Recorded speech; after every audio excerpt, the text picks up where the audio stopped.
SNK. Bonjour à tous, voici une nouvelle vidéo pour vous parler du corps CDI Philips qui est en cours de développement sur le Mister FPGA.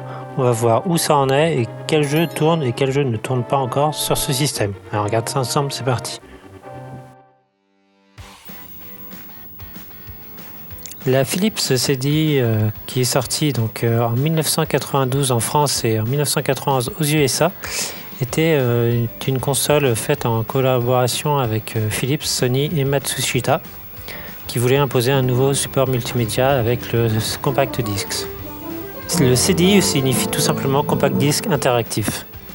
C'est une console, si on peut appeler ça une console, qui s'est très mal vendue, qui est restée sur le marché à peu près une dizaine d'années, donc vraiment un mauvais succès et des jeux de très mauvaise qualité malgré des licences de renom.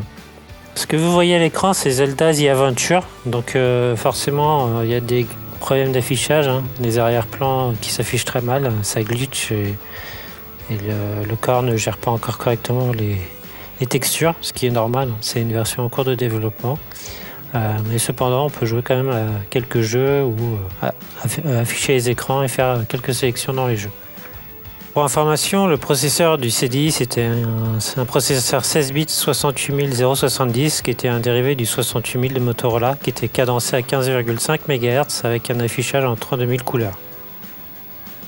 Là, pour Zelda, on voit bien qu'il n'y a pas beaucoup de couleurs et que ça s'affiche vraiment pas bien. J'espère qu'il y aura une meilleure version qui arrivera avec ses correctifs. Pour l'instant, le son vient d'être intégré, donc c'est déjà une bonne évolution, mais il y a encore beaucoup de travail derrière. Là, on va tester un autre jeu. Donc c'est Link The Face of Evil, et vous allez voir, être même très surpris du jeu et de ce qui a été fait avec la licence Zelda sur ce support CDI. Soyez prêts si vous n'avez jamais vu l'introduction du jeu. C'est quelque chose.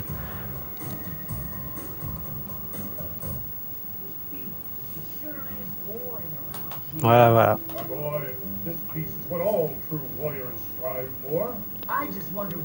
Pour être sincère, on dirait que Link fait peur. D'un seul coup, il y a un fakir avec un tapis magique qui arrive. Je me rappelle pas que Zelda ait ce genre de choses dedans, mais pourquoi pas. Et le design et les graphismes sont vraiment catastrophiques. On est très loin de jeux d'origine et là je vais vous montrer la jaquette qui vous envoyait du rêve par rapport au résultat dans le jeu. C'est très décevant.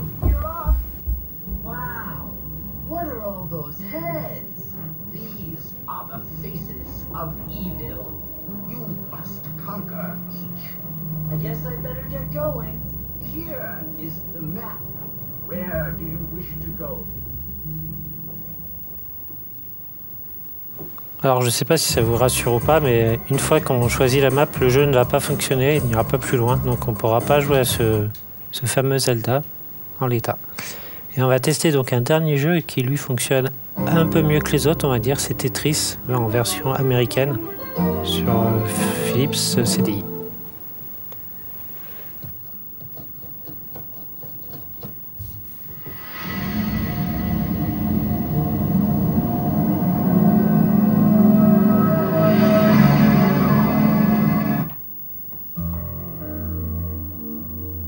Donc l'intro, bon, il y a des glitches aussi. Par contre, vous avez la musique qui fonctionne bien, l'arrière-plan aussi qui s'affiche correctement et le jeu est jouable globalement. Après, bon, ça reste du Tetris avec une musique douteuse, style années 80, soi-disant relaxante, mais ça me fait penser à autre chose. Vous en ferez votre propre opinion.